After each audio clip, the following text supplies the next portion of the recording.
Okay, so today the first part of our discussion is the atomic model. Okay, so atomic structure. So before going to this part, the atomic model, so first we have to know about the atomic structure.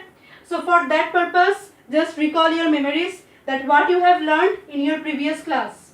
So in your previous class, you have learned that the atom, the concept of atom was first given by Sir John Dalton. So according to John Dalton, the atoms are the smallest indivisible particles present in a matter or present in a substance. So indivisible means the atoms cannot be further divided or it cannot be further broken. Okay, but in further studies or in further research works, it was proven to be wrong because the atoms can be further divided into different subatomic particles like electrons, protons and neutrons. So these three particles, these three subatomic particles are called fundamental particles. So in today's chapter, first we will know about these three type of particles, and after that we will discuss about the atomic model. Okay, so first is electron. Okay, so electron was first discovered by Sir J.J. Thomson in the year 1897, and he discovered this electron, this particle, by an experiment where the electricity is passed through a gas at a very low pressure and through a hard glass tube. Okay, and where a high voltage is applied. So a hard glass tube of about 0.5 meter length was first taken, and it has a vacuum pump above it. Okay, there was a vacuum pump, and here there were two electrodes connected with a high voltage battery. Okay, connected with a high voltage battery, and the potential is about 10,000 volt. That means 10 to the power 4 volt. Okay, so a hard glass tube is taken which is connected with two electrodes. This one is cathode. Cathode means the negatively charged electrode. This is anode. That means positively charged electrode. Okay, so now this glass tube was connected with a vacuum pump. So what is the role of the vacuum pump? The vacuum pump is used to, first of all, that I have forgot to tell, that this glass tube should be filled with a gas. Okay, any type of gas you can take here. Just suppose here I have taken hydrogen gas. Okay, so this vacuum pump is used to evacuate the gas from the glass tube, just to minimize or to decrease the pressure inside it. Okay, to decrease the pressure inside it. So initially we have taken a pressure that is 10 to the power minus 2 atmosphere. Okay, so in this atmospheric pressure, when a high voltage is applied through the electrodes, then we could see that the gas particles that are present inside the glass tube, that will start glowing. Okay, that will start glowing. Now what we have done next, the inner pressure of the gas was decreased to 10 to the power minus 4 atmosphere with the help of the vacuum pump. Okay, with the help of the vacuum pump.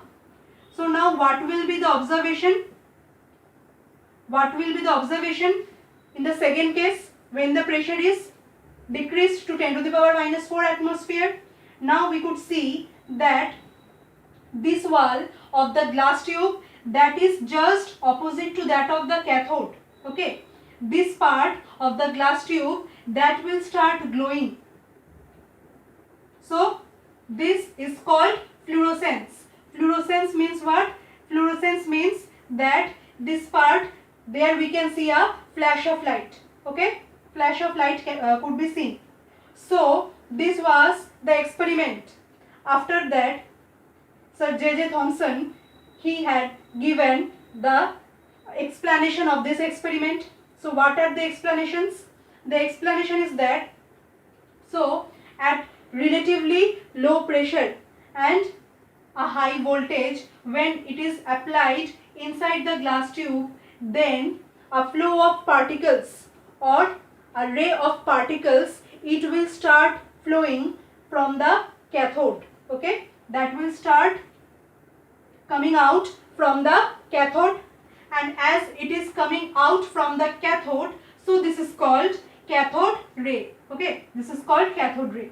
Now few observations were noticed by using the cathode ray, by which we can conclude different types of properties. So the first point is that whenever, if we place an object, okay, any type of object, okay, circular, square, any type of object, whenever we are placing in front of the cathode ray, then it will forecast a shadow here, just behind the object. Okay, just like the light.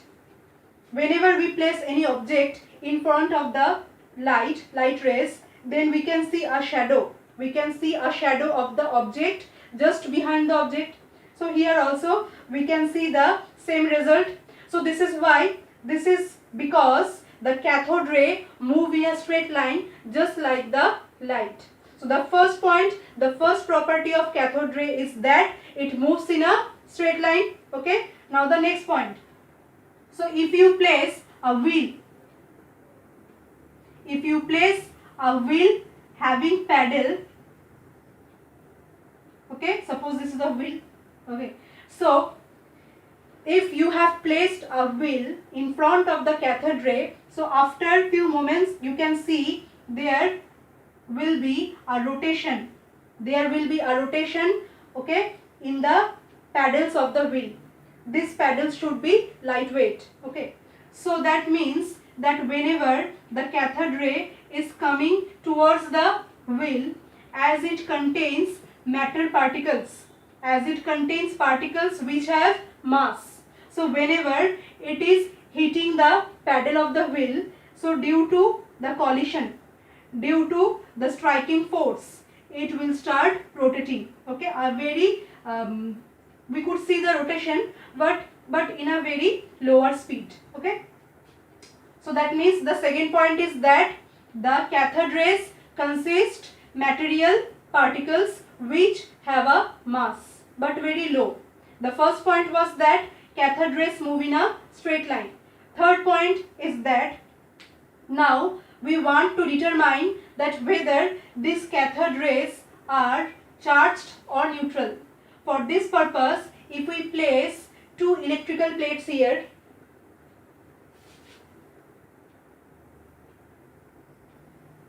if we place two electrical plates here, okay, so this one and this one.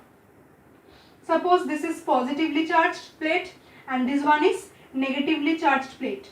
So what will you observe? We will see that this cathode ray will deviate from the straight line and it will move towards the positively charged plate. Okay, it will move towards this direction.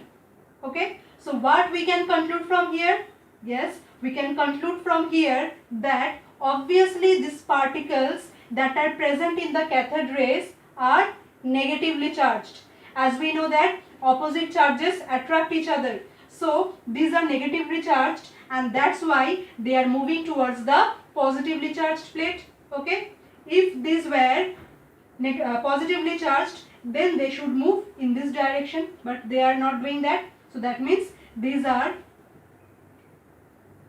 the flow of negatively charged particles, and these negatively charged particles are called electrons. Okay, so this type of cathode ray is also called electron beam.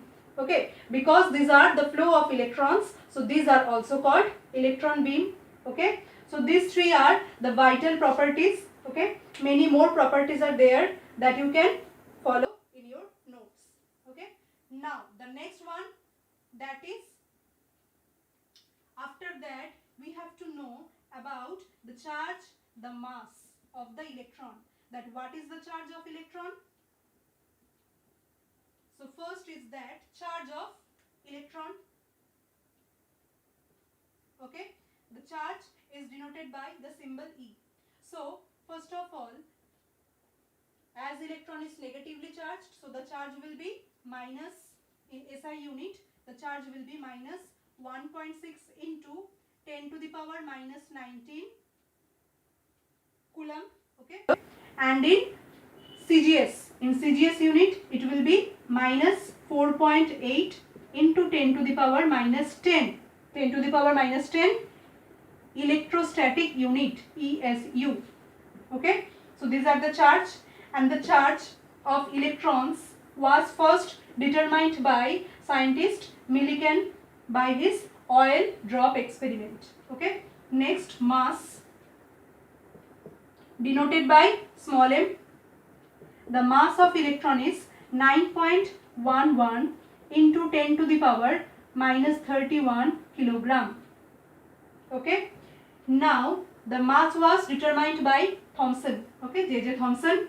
Next one, that is E by m, that is charge to mass ratio. It was also determined by J.J. Thomson. Okay, so here you have to divide this charge minus 1.6 into 10 to the power minus 19 divided by the mass, that should be taken in gram unit. So there will be minus 28 coulomb per gram. Okay, so after dividing this one, that will be the value of E by m ratio. Okay, this one you have to calculate. Okay, so these are the another three properties of the electrons that you have to remember well: charge, mass and E by m ratio. Clear? Okay, next, now we are going towards the next type of fundamental particle, that is proton. Okay, so proton was first discovered by scientist Goldstein. Okay, so electron was discovered by J.J. Thomson and proton was first discovered by Goldstein. So he did the same type of experiment, that is the glass tube experiment containing a gas in a very low pressure and by applying high voltage. Okay, by applying high voltage. So here just the difference was that in the previous case we have taken the cathode and the anode, but in this case the cathode that will be perforated, or the cathode that contains hole in it. So through that hole the anode rays that will be coming from the anode. Okay, so if this is the cathode, just I am telling in brief. So if this is the cathode, okay, and if this is the anode, so this cathode will be perforated, that means it is containing holes in it. So in this experiment, okay, we could see or we could observe that certain ray of particles, they are coming out from anode. Okay, and they are moving in opposite direction of the cathode rays. Okay, just as we have seen in the earlier experiment, the cathode rays were moving towards the anode. Okay, but these rays were moving towards cathode in the opposite direction of the cathode rays. They will be flowing through the holes, okay, of the cathode, and the backward portion of the cathode, okay, the backward glass portion of the cathode, that will start glowing, or here we can see the fluorescence. Here we can see the fluorescence. So just opposite to the previous experiment. So here, why this type of flashing of light we could observe here? That means certain ray of particles are coming from the anode which is causing fluorescence here. So that means these are also charged particles. Okay, and if we could observe the properties, then we could see that these are almost similar to that of the cathode rays. Just like as we have learned, cathode rays, they move in a straight line. Okay, anode rays also move in a straight line. The second property, okay, that the cathode rays, they contain the particles that have mass. Okay, they contain material particles. Similarly, the anode rays also contain material particles. They move in a straight line. Okay, now the third property, that is the charge.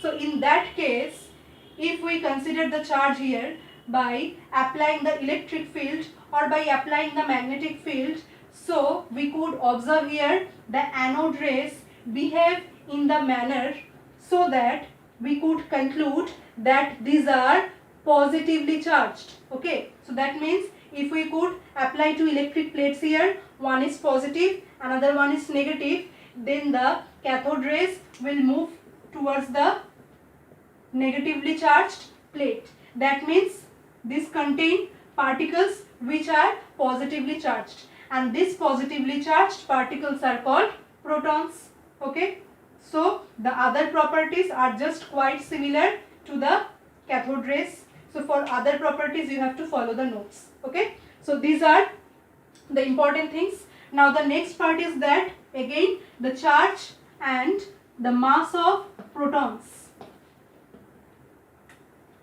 So the charge of protons, again E. So the magnitude or the numerical value of the charge for the protons and the electrons are same, just only the sign will be different. So here this the charge will be 1.6 into 10 to the power minus 19 coulomb, okay, in SI, and here the charge will be plus. In case of electron it was minus, okay, and again in CGS 4.8 into 10 to the power minus 10 electrostatic unit. Clear? Now the mass, that is M. So protons are heavier than the electrons, so the mass of the proton will be greater than that of the electron, and here the mass is 1.627 into 10 to the power 10 to the power 672. Okay, 1.672 into 10 to the power minus 27 kg. So 1.672 10 to the power minus 27 kg is the mass of protons. Now again you have to calculate the E by M ratio by dividing the value of the value of charge and mass in gram unit. Okay, this is in coulomb, this should be in gram. So this value you have to calculate by yourself. Okay, so these three properties, these three things you have to remember for both of them, electrons and protons. Okay, now the next one, that is neutrons. So Rutherford first guessed or proposed the presence of some neutral particles, that means which do not carry any type of charge, positive or negative, inside the atom. Okay, but after that by different experiments this concept was proven by his student named Chadwick. Okay, so what was the experiment that was performed by Chadwick? So a lightweight element, beryllium, was taken, okay, atomic number 4, atomic mass 9, and it was struck by the alpha particle, that is actually helium. It was struck by helium. So as a result he observed the emission of some particles which have no charge or which carries no charge. So as a result, after the reaction, there will be the formation of carbon, 4 plus 2 6, 9 plus 4 13 should be here. So here will be 12 plus neutron. Okay, so you could see here, this is the charge and this is the mass. So neutrons carry no charge, so here the charge is 0 and here the mass is 1. Okay, so the particles that are released by this type of reaction, this carries no charge, so these are called neutrons. Okay, so now, but neutrons have mass, so what is the value of mass? This is quite similar to that of the proton. 1.675 into 10 to the power minus 27 kilogram. So this is the mass of neutron. Okay, so these are the three fundamental particles. Okay, electron, proton and neutron. So these three things you have to remember well. So in our next class we will learn about different types of atomic models. Okay, thank you everyone and have a good day.